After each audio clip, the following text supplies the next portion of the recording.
The soil, Asante Sana. Thank you very, very much, Raleboha. And those were the words that Mandela loved to say. Every speech, Kia Leboha or Ria Leboha, which really made everyone feel involved and part of that particular speech. And talking about words, who could ever forget those words that Madiba said to the magistrate just before he was sentenced to life in prison in 1963? How many of us would be prepared to die for a principle? Madiba also made a statement by wearing traditional Tembu clothing on that day, and he chose to wear this clothing as a final act of defiance.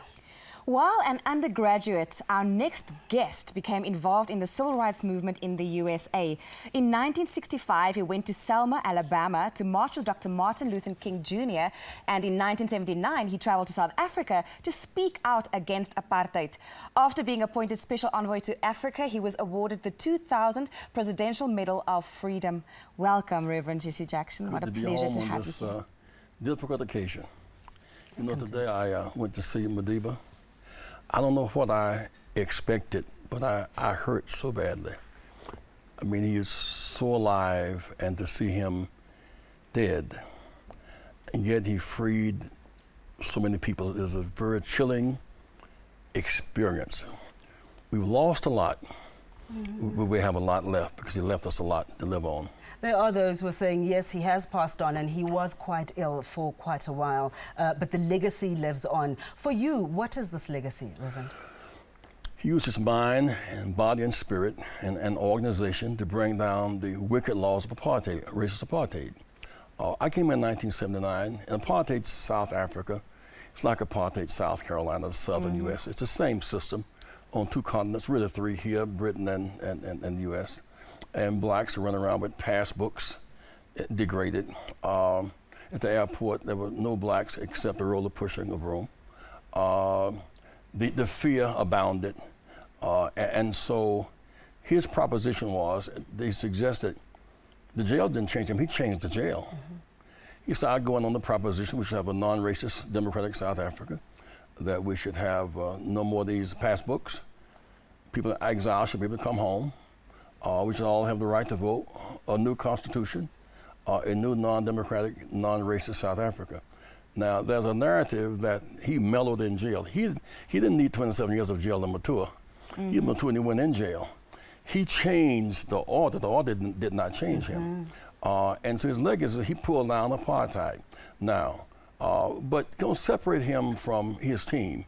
from Tambo, who was doing his work in exile, or from Mbeki and Sisulu. Someone said that if Sisulu was the producer, Tambo was the director. It was a family affair. I remember when he first came out that Sunday. First thing he said was, "I'm rejoining ANC."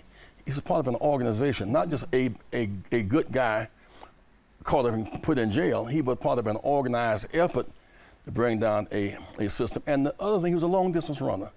Jesus lived 33 years of work. He was crucified and he was martyred. Dr. King lived to be 39, 13 years of work, martyred, crucified. Mandela was martyred for 51 years. 27 years in jail, a martyr, 24 years beyond jail, a living martyr, 51 years, longer than Jesus or Dr. King lived. That's a long time to have the burden, the globe on your shoulders. And this is a man who, you know, South Africa did not see an image of him. There were many who grew up not even knowing what this man looked like, and yet his name lived on, his teachings lived on. It didn't just live on, it lived through the ANC. Yes, It lived on because Mbeki was in exile in school getting his PhD. It lived on because other people like Zuma were going to jail. In the meantime, it lived on because Tambo and we were marching in Trafalgar Square in London, marched in France, marched in New York. It lived on because if he had not had an organization, it would have died.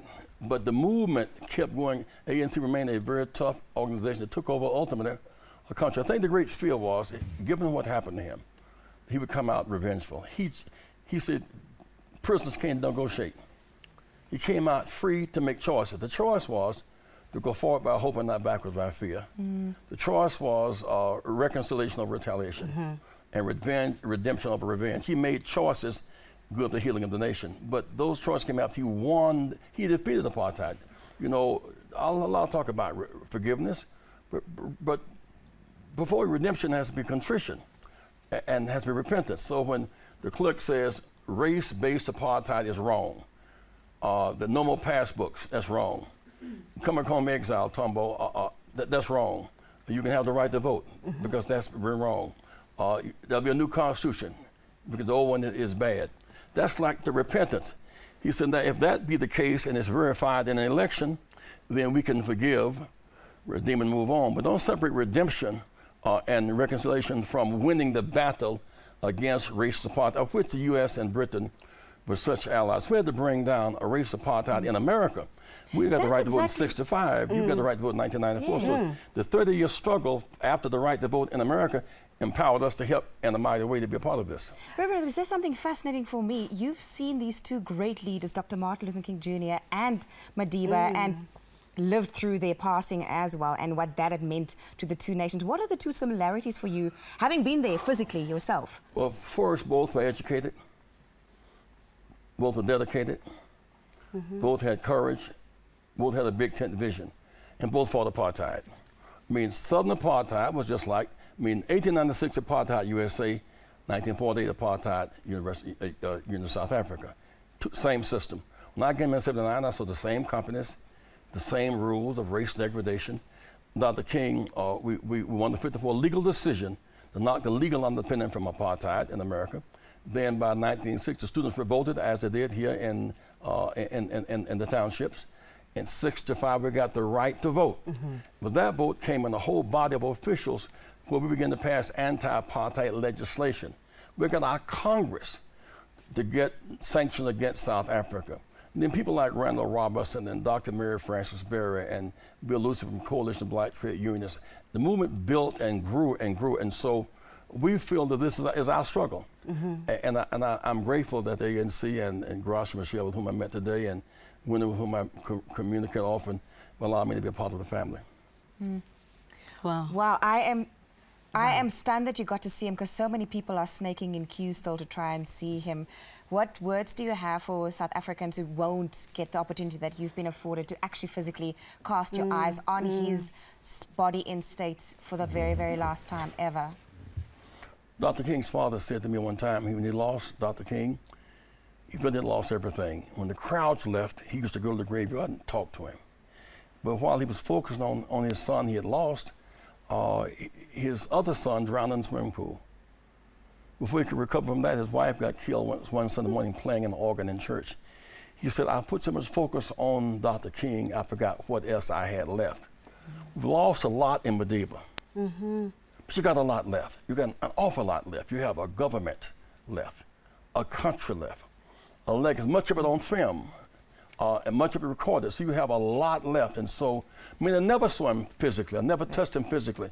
So he lives in our hearts. We'll want to talk about this and the sacrifice. Yeah, absolutely. Let's continue with this hot fire topic of Madiba and his legacy. Stay tuned with us. After the break, we'll have more with Reverend Jackson, as well as Mr. Sparks joining us back here on the couch. Stay tuned.